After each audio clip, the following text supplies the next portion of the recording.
দাজ্জাল কি মানুষ না জিন নাকি? দাজ্জাল কে? এটা ফেরেশতা নাকি জিন না মানুষ? কি এটাও একটা প্রশ্নের বিষয়। কিভাবে দেখুন, আল্লাহর নবী সাল্লাল্লাহু আলাইহি ওয়াসাল্লাম বলছেন নূহ আলাইহিস সালামের সময়ও নূহ আলাইহিস সালাম তার কওমকে দাজ্জাল সম্পর্কে সতর্ক করেছেন। তার মানে পৃথিবীর সূচনা থেকে সে পৃথিবীতে ছিল এবং সে বের হবে শেষ জামানায়, এবং বের হয়ে সে তার অনুসারীদেরকে নিয়ে বিশ্বটাকে শাসন করবে। তার মানে অনেক লম্বা একটা হায়াত সে পেয়েছে।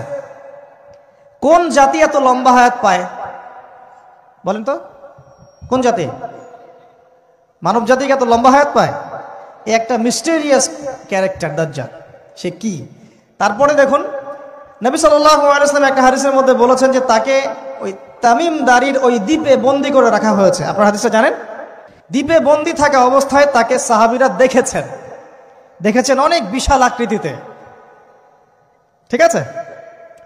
এবং সাহাবীদেরকে সে প্রশ্ন করছিল, তামিম দারিকে প্রশ্ন করছিল যে বাইসানের খেজুর বাগানে খেজুর কি ধরে?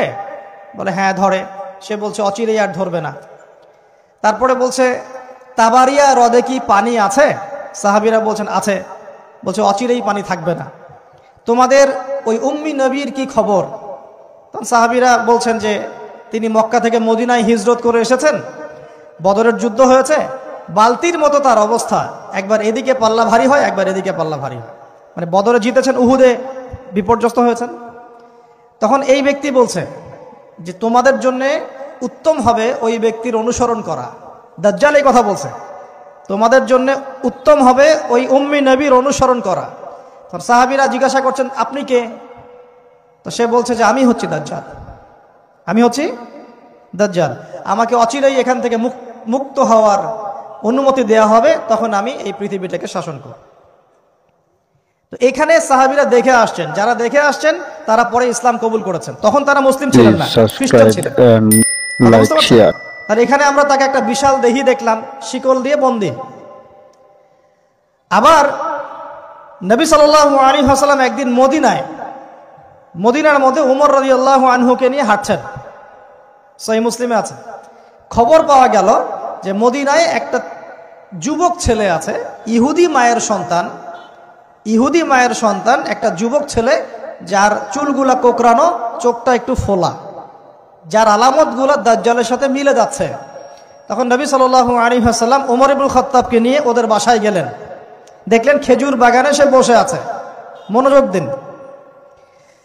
এবার নবীজি গিয়ে বললেন যে তুমি কি দেখো? সেই ছেলেটা বলছে আমি আরশ দেখি। আরশ বোঝেন? সিংহাসন। কোথায় তোমার আরশ? সেই ছেলে বলছে পানির উপরে। কোথায়? পানির উপরে। নবীজি বলছেন তুমি তো তাহলে শয়তানকে দেখো। নবীজি বলছেন তুমি কি বিশ্বাস করো যে আমি শেষ নবী? সেই ছেলে বলছে আপনি কি বিশ্বাস করেন যে আমি নবী? কি বুঝতে পারছেন কথা আমার? নবীজি বলছেন তুমি কি বিশ্বাস করো যে আমি শেষ নবী? সেই ছেলে বলছে আপনি কি বিশ্বাস করেন যে আমি নবী? উমর রাদিয়াল্লাহু আনহু তরোয়ালের খাপ খোলা সারা। তিনি বললেন যে ইয়া রাসূলুল্লাহ অনুমতি দেন, এর গর্দানটাকে নামাই দিই, বেয়াদব, আপনার সাথে বেয়াদবি করছে। তখন নবী সাল্লাল্লাহু আলাইহি ওয়াসাল্লাম বললেন দাআহু ইয়া ওমর, তাকে ছেড়ে দাও। যদি সে সত্যিকার অর্থেই দাজ্জাল হয়ে থাকে, তুমি ওমর তাকে হত্যা করতে পারবে না। কেন হত্যা করতে পারবেন না? কারণ দাজ্জালের নিহত হওয়া লেখা আছে ঈসা আলাইহিস সালামের হাতে। কার হাতে? ঈসা আলাইহিস সালাম যখন আসবেন, এই প্যালেস্টাইনের বাবে লুদ নামক জায়গায় দাজ্জালকে মারা হবে। ঠিক আছে কথা? তাহলে ওমর তুমি তাকে হত্যা করতে পারবে না। আর যদি সে দাজ্জাল না হয়ে থাকে, নিরপরাধ মানুষকে হত্যা করে কোনো লাভ নাই। এখানে চান্স নেওয়া হলো 50-50। এক হাদিসে আপনি দেখছেন নবীজি বলছেন নূহ আলাইহিস সালাম তার কওমকে দাজ্জাল সম্পর্কে সতর্ক করেছেন। এক হাদিসে নবীজি বলছেন সে বের হলে 40 দিন বিশ্ব শাসন করবে। প্রথম দিন 1 বছর, দ্বিতীয় দিন 1 মাস, তৃতীয় দিন 1 সপ্তাহ, বাকি দিন আমাদের মতো। আরেক হাদিসে নবীজি বলছেন তামিম দারি দেখে এসেছে তাকে কোথায়? দ্বীপে বন্দী অবস্থায়, সে ছাড়া পাবে অচিরেই। আবার এখানে নবী সাল্লাল্লাহু আলাইহি ওয়াসাল্লাম মদিনাতেই একটা যুবক ছেলেকে দাজ্জাল মনে করে ইনভেস্টিগেট করলেন। আপনার কাছে কি সাবজেক্টটা সহজ মনে হচ্ছে না কঠিন? খুব সহজ কি না কঠিন? চিন্তা করতে হবে কি হবে না? এতই জটিল একটা ক্যারেক্টার। শুধু তাই না, নবীজি আরো বলেছেন সে যখন বের হবে, 4টা জায়গার কথা পাওয়া যাচ্ছে হাদিসে, 4টা জায়গা কোত্থেকে বের হবে। এখানে কিন্তু নবীজি মদিনাতে তাকে খুঁজলেন, ইনভেস্টিগেট করলেন। আবার আরেকটা হাদিসে নবীজি বলেছেন সে যখন বের হবে শেষ জামানায়, তখন মক্কায় ঢুকতে পারবে না, মদিনায় ঢুকতে পারবে না। আপনারা হাদিসটা জানেন না? আলেমরা তো জানেন। মক্কাতেও ঢুকতে পারবে না, মদিনাতেও ঢুকতে পারবে না। খোলা তরোয়াল নিয়ে ফেরেশতারা দাঁড়িয়ে থাকবেন। আবার সেই নবী মুহাম্মদ সাল্লাল্লাহু আলাইহি ওয়াসাল্লাম মদিনাতে এই ছেলেটাকে দাজ্জাল ভাবছেন, ইনভেস্টিগেট করছেন। তার মানে তারা সতর্ক ছিলেন। এই ছেলের নাম ছিল ইবনে সাইয়্যিদ। কি নাম? ইবনে সাইয়্যিদ, নাম মনে রাখবেন। এও একটা বিস্ময়কর ক্যারেক্টার। আবার সেই নবী সাল্লাল্লাহু আলাইহি ওয়াসাল্লাম বলেছেন শেষ জামানাতে দাজ্জাল বের হবে খোরাসান থেকে। কোন জায়গা? খোরাসান। খোরাসান বলতে কোন জায়গা? এটা মূলত এর হার্ট হচ্ছে আফগানিস্তান, এর পাশে যে বেলুচিস্তান, এই যে উজবেকিস্তান, ইরানের কিছু অংশ, এই পুরো জায়গাটা, শুধু একটা দেশ না, পুরো জায়গাটা এর হার্ট হচ্ছে আফগানিস্তান। খোরাসান থেকে বের হবে। আরেক হাদিসে নবীজি বলছেন সে ইস্পাহান থেকে বের হবে। কোন জায়গা? ইস্পাহান এখন ইরানে। ভৌগোলিক বিষয়ে যখন তখন চেঞ্জ হয়ে যায়, হয় কি না? আগে কি ইরাক ইরান এরকম পার্ট ছিল? আগে কি এভাবে এই 52টা দেশের ভাগ ছিল? লেবানন, জর্ডান, সৌদি আরব, ইরাক ইরান এরকম ভাগ ছিল না? এক অঞ্চল ছিল শাম, একটা হেজাজ, একটা নাজদ, এরকম আর কি ভাগ ছিল। তো এটা চেঞ্জ হয়। তো ওই হাদিসে আসছে ইস্পাহান থেকে একটাতে, আরেকটাতে আসছে ইরাক এবং শাম। শাম বলতে বোঝাচ্ছি এই পুরো প্যালেস্টাইন, লেবানন, জর্ডান, পুরো অঞ্চলটাই শাম। আর ইরাক তো আপনারা জানেন। ইরাক এবং শামের মাঝখানের একটা রাস্তা থেকে বের হবে। 3টা জায়গা। আরেকটা 4 নাম্বার খাল্লা নামে একটা জায়গা থেকে সে বের হবে। আর এই খাল্লা আপনি গুগলে সার্চ দিয়ে পাবেন না। গুগলের সাথেও দাজ্জালের অনুসারীদের একটা সম্পর্ক আছে, আপনার ফেসবুকের সাথেও আছে, প্রযুক্তিগুলোর সাথেও আছে, নিউক্লিয়ার ওয়েপেন্সের সাথেও আছে, বর্তমান ব্যাংকিং সিস্টেমের সাথেও আছে, এবং বর্তমান গ্লোবাল পলিটিক্যাল অ্যাফেয়ার্সের সাথেও দাজ্জালের অনুসারীদের সরাসরি সম্পৃক্ততা আছে। আমি বলি নাই দাজ্জালের সম্পৃক্ততা আছে, দাজ্জালের অনুসারীদের সরাসরি সম্পৃক্ততা আছে। ওই যে 4টা জায়গার কথা বললাম, সে বের হবে ইত্যাদি ইত্যাদি। এবার সে মানুষের রূপ ধরে আমাদের সমাজে প্রবেশ করবে এবং তার অনুসারীদেরকে নিয়ে ম্যাসাকার করা শুরু করবে। কিন্তু মুসলিমদের মধ্যে একটা বাহিনী শেষ পর্যন্ত তার সাথে যুদ্ধ করতে থাকবে, শেষ পর্যন্ত। লা তুকাতিলুনাল ইয়াহুদ। এমনকি গাছের পিছনে ওরা লুকালেও আল্লাহ নবী বলছেন যে গাছ পাথর কথা বলবে আমার পিছনে আছে, এসো মেরে যাও। হতে হতে হতে হতে যখন মুসলিমরা একটু কোণঠাসা, আল্লাহ পাক পাঠাবেন আসমান থেকে ওই মাসিহকে, যে মাসিহকে তারা চিনতে পারে নাই। আর ওরা যাকে মাসিহ মনে করছে, তাহলে এই মাসিহটা কে? এ মিথ্যা মাসিহুদ দাজ্জাল। কথা বুঝতে পারছেন? তাহলে সবচেয়ে বড় প্রতারণার শিকার কারা হচ্ছে? এই ইহুদিরাই। এই বিশ্বের সবচেয়ে বড় প্রতারণার শিকার তারাই হচ্ছে। মাসিহুদ দাজ্জাল ওদেরকেই প্রতারণা করছে। বুঝতে পারেননি কথা? ওদের সাথেই সবচেয়ে বড় প্রতারণা হচ্ছে। ওরা মনে করছে এই সত্যিকারের মাসিহ, সে আসলে আমরা বিশ্ব রুল করব। সে সত্যিকারের মাসিহ নয়। ঈসা ইবনে মারিয়াম আসবেন কিভাবে সেটাও এসেছে। 2 জন ফেরেশতার কাঁধে ভর দিয়ে তিনি নামবেন শাম অর্থাৎ সিরিয়ার দামেস্ক শহরের মধ্যে। কোন শহর? দামেস্ক। এই জায়গাগুলো খুব বরকতময়। আল্লাহ নবী দোয়া করেছেন, আল্লাহ শামে বরকত দাও, আল্লাহ ইয়েমেনে বরকত দাও, আল্লাহ শামে বরকত দাও, আল্লাহ ইয়েমেনে বরকত দাও। আর মুসলমানরা বলছিল, আল্লাহ রসুল আমাদের নাজদেও বরকত দিতে বলেন, আমাদের নাজদেও বরকত দিতে বলেন। আল্লাহ নবী বলছেন যে নাজদে বরকত না, বরং ওখান থেকে ভূমিকম্প বের হবে, ওখান থেকে শয়তানের শিং বের হবে। চিন্তা করে, ওই যে বললাম নাজদিরা তুর্কিদের বিরুদ্ধে যুদ্ধ করেছিল, অটোম্যান এম্পায়ারের বিরুদ্ধে যুদ্ধ করেছে ব্রিটেনের সাথে হাত মিলিয়ে। ওরাই এখন সারা বিশ্ব, বাংলাদেশে এদের লেসপেন্সার আছে বহুত, বাংলাদেশে এদের বহুত লেসপেন্সার আছে। তারা বলে, ওই যে দেখবেন যে যখনই আমরা এগুলো নিয়ে আপনাদেরকে সচেতন করতে চাই, বারে এরা তো খারাজি হয়ে গেছে, উগ্র হয়ে গেছে, এই হয়ে গেছে, সেই হয়ে গেছে, এভাবে করে গভর্নমেন্ট প্রশাসন সবার কাছে আমাদেরকে বিতর্কিত করার চেষ্টা করে। অথচ আমরা কি কারো শত্রু? আমরা কি এই আলোচনাগুলো করে ওয়ার্ল্ডের প্রেক্ষাপট বদলাতে পারবো?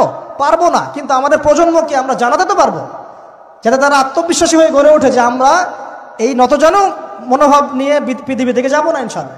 আমরা পৃথিবী থেকে মাথা উঁচু করেই যাবো ইনশাল্লাহ। মুসলিমদের হাতেই বিশ্বের বিজয় লেখা আছে। আস্তে আস্তে বিশ্ব ওদিকে যাবে, এটা তো ওদেরকে জানতে হবে। আমরা তাদেরকে জানাচ্ছি মাত্র। তো নাশ থেকে বের হবে শয়তানের শিং, এটা বলা হয়েছে। যাই হোক, এখন ঈসা ইবনে মারইয়াম আসবেন এই সিরিয়ার দামেস্ক, চুল দিয়ে টপ টপ করে পানি পড়তে থাকবে, এরকম পানি। তার নিঃশ্বাস যতদূর পর্যন্ত যাবে ততদূর পর্যন্ত কাফেররা মরতে থাকবে। সুবহানাল্লাহ। এমনকি তিনি খুঁজতে খুঁজতে দাজ্জাল পর্যন্ত আসবেন। দেখবেন যে মুসলিমদেরকে অবরুদ্ধ করে রাখা হয়েছে, বলবেন দরজা খুলে দাও, নামাজের ওয়াক্ত হবে, আজান দেওয়া হবে, ফজরের ওয়াক্ত। ভাই আমরা যদি ফজর মিস করি, আমরা আসলে ওই বাহিনীতে যোগ দিতে পারবো না, বেঁচে থাকলেও জানি না আমরা অত বছর থাকবো কিনা পৃথিবীতে, আল্লাহ ভালো জানেন, এটা আমরা জানি না। কিন্তু এই বিজয় সুবহে সাদিকের সময় লেখা আছে। আজান হয়ে যাবে, ইমামুল মাহদি তাকে বলবেন ইমামতি করুন আপনি। ঈসা ইবনে মারইয়াম বলবেন না, এই উম্মতের জন্য ইমামতির অধিকার দেয়া হয়েছে। বলেন সুবহানাল্লাহ। তিনি ইমামতি করবেন না, বরং মুক্তাদি হবেন। দরজা খুলে দাও, নামাজ শেষে দরজা খুলে দেওয়া হবে। দাজ্জালকে খুঁজতে খুঁজতে খুঁজতে এই প্যালেস্টাইন, এই জেরুজালেমের বাবে লুদ নামক জায়গায় তিনি পৌঁছাবেন। সেখানে দেখবেন মাসিহুদ দাজ্জাল আছে।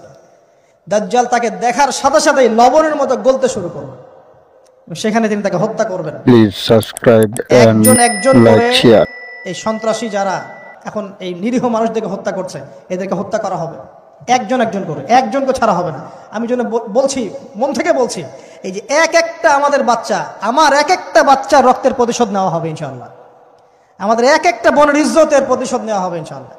একজন ভাইকে যে বুলেট ছোড়া হয়েছে, এর প্রতিশোধ নেওয়া হবে ইনশাআল্লাহ। কে নিবেন? ওই যে বললাম, আপনি পারছেন না, আপনি হয়তো বলছেন, দোয়া করছেন, এতটুকু পর্যন্তই।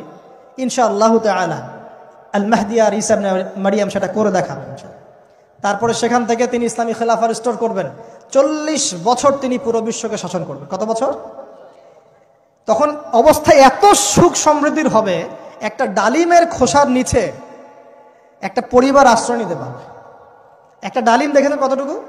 এটা বড় হবে, বড়, এর নিচে আপনি ঢুকতে পারবেন, এত বড় ফল হবে।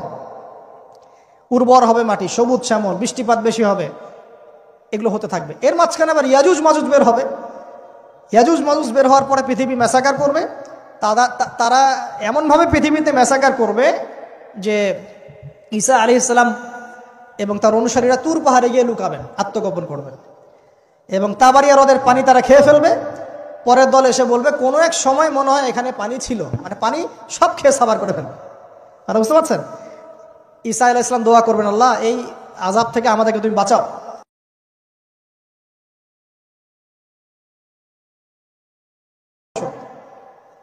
এরপর 40 বছর এভাবে চলে যাবে, ঈসা আলাইহিস সালাম ইন্তেকাল হবে। তারপরে হাদিসে আসছে মানুষ আবারও খারাপ হওয়া শুরু করবে।